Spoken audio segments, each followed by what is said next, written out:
Oy, good day mga kamots. Welcome back to our YouTube channel. For today's video mga kamots ay mag-install na naman tayo ng panibagong accessory para kay Blackbeat. Ngayon lang ako magkakaroon ng time na ikabit to kay Blackbeat. So in order ko pa to sa Shopee from Indonesia. And then kung magkano tong item na to mga kamots, share ko sa inyo yan sa video na to. Simulan na natin.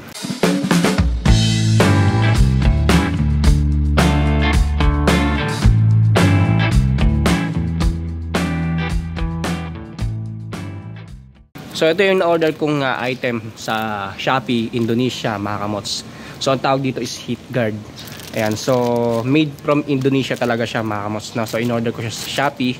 So for about 120 pesos kasama na shipping fee. So ganun siya kamura mga kamots. So galing talaga, pag sa Indonesia talaga makamura mga pyesa mga kamots tulad nito. So tawag dito is heat guard.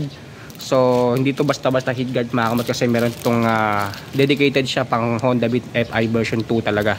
Ayan. And then may mga pang click din, may mga pang Mio. So pang lahat ng scooter meron silang heat guard na nakadesign kasi meron siyang pangalan. So ito i-open na natin siya mga kamots. Right, so ito yung heat guard na in-order natin sa Shopee mga kamots, Indonesia. So as you can see, ayan, so dedicated siya for Honda Beat FI version 2, version 1 or version 3 pa yan mga kamots. So pwede to. Ayan, so nakalagay dyan is Beat na meron siyang emblem na black, and then ang texture niya is plastic. Bago natin to install mga kamots, samahan nyo muna ako kasi papabalutan ko to ng gloss black na decals or sticker kay ramp decals. So hindi kasi ko nasa-satisfy sa kulay niya mga kamots, matte.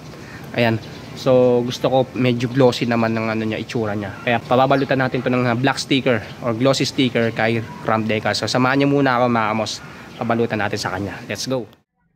Alright, so yan mga kamots, bali nandito tayo sa ramp decals. So alam niyo na to, madalas ko na to napipicture sa YouTube channel natin. So dito natin pinagawa yung kilay tint or signal light tint ni Blackbeat, and then yung V-shape cover, and then yung heat guard nga pala ni Blade ni Honda RS125 FI natin dati.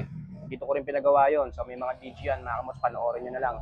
May mga iba't pang kulay pa sila dito ng mga decals or stickers.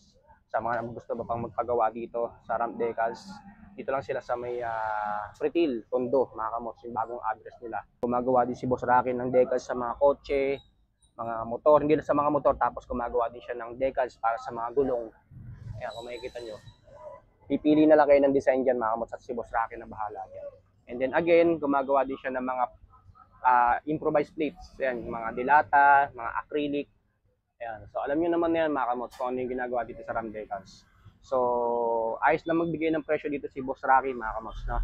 So sa mga gusto magpagawa dito sa ramp decals, again, puntahan nyo na lang sila. So this time mga kamots, yung heat guard na binili natin galing from Indonesia, ito pakita ko lang ulit sa inyo, galing from Indonesia. Pababalutan natin ng gloss black kay Boss Rocky ng ramp decals. Ayan, so and then ipalilitaw natin tong emblem na Beat. Ayan, para mas mukhang maangas siya. So gloss black yung napili ko kasi mix nga yung tema natin ngayon kay Blackbeat. So matte black tsaka gloss black. So gloss black, ipapag-gloss black natin tong heat guard natin. Alright, so yan mga kamots, bali sinisimulan na ni Boss Rocky yung heat guard natin na galing Indonesia.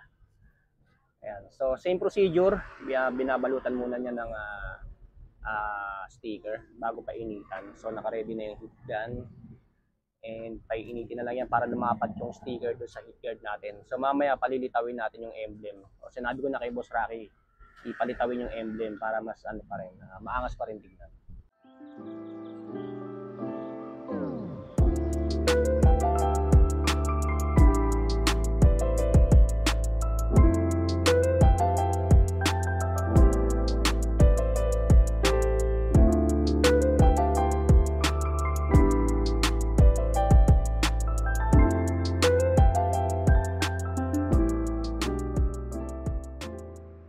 A few inches later. Alright, so yan mga kamots, bali tapos nang gawin ni Boss Rocky ng ramp decals yung heat guard natin para kay Blackbeat. So nabalutan na siya ng gloss black. So ito pakita ko sa inyo closely. So ito na yung final output ng bago nating heat guard coming from Indonesia. Wow! So na-meet naman yung expectation ko. So goods na goods yung pagkakabalot doon sa heat guard. So kanina may texture siya na matte black, ngayon gloss black na siya. And then yung sinabi ko kay Boss Rocky na ilitaw yung bit na emblem, ayan, so nagawa naman niya. So magaling. Nakukuha talaga ni Boss Rocky yung mga gusto kong gawin, gusto kong mangyari. Tulad dito sa sa heat guard. So again, this is not the first time na nagpagawa tayo dito sa RAM decals mga kamo. So alam niyo na yung quality nila rito. So sa mga nakakapanood na napipicture ko tong RAM decals, so alam na nila kung paano gumawa dito si Boss Rocky. Ayan. So tayo na magkakabit nito mga kamo mamaya pag-uwi natin sa bahay.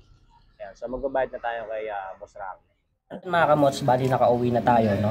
So ito na yung, again, ito yung binili nating heat guard from Indonesia na pinabalutan natin ng glossy sticker kay RAM Decals. So shoutout kay RAM Decals. Ayan, so para sa mga gawang decals, sticker, kilay tints, so isa lang pinagkakatiwalaan ko, RAM Decals lang. So shoutout kay Boss Rocky na gumawa ng ating heat guard. So sa mga gusto magpagawa dyan sa RAM Decals, ito yung Facebook page nila mga kamos, message na kayo dyan. And then pakipollow nyo na rin para kayo mismo malaman nyo yung quality ng gawa ni Boss Rocky sa RAM Decals. Ayan. So kabit na natin to mga kamos dito sa heat guard natin. So tatanggalin natin tong stock na heat guard natin and then ipapalit natin tong aftermarket from Indonesia. Alright, so meron lang dalawang tornilyo yan mga kamos. So yan lang yung tatanggalin natin. Gamit lang tayo ng Allen kasi naka Allen bolts tayo. Ayan. So bali natanggal na natin siya, yung stock natin. So kabit na natin tong aftermarket. Ayan.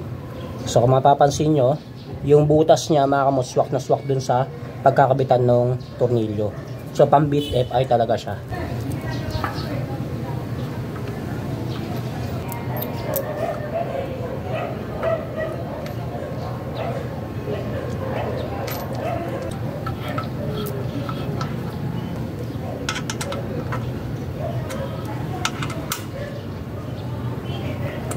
Alright, so yan mga kamos, tapos na nating maikabit yung bago nating heat guard na in-order natin sa Shopee through Indonesia. So mas lalo siyang bumagay, no mga kamos, no. Nakalagay dyan Beat.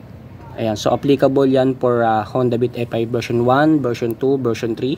Ayan, so yung link niya, i-share ko na lang dito sa video description mga kamos para sa mga gustong umorder ng ganyang heat guard na galing din Indonesia, at least diretso na kayo doon mga kamos, no? So dito ko na lang tatapusin yung vlog ko mga kamos. Sana nabigyan ko kayo ng idea kung ano pa yung mga pwede nyong idagdag na pampapogis sa mga Honda Beat FI version 1, version 2, version 3 ninyo mga kamos, katulad nitong heat guard. Simpleng heat guard na to na galing Indonesia na in-order natin sa Shopee. So muli maraming salamat sa pagsubaybay nyo sa ating mga videos mga kamos, and stay safe, ride safe always.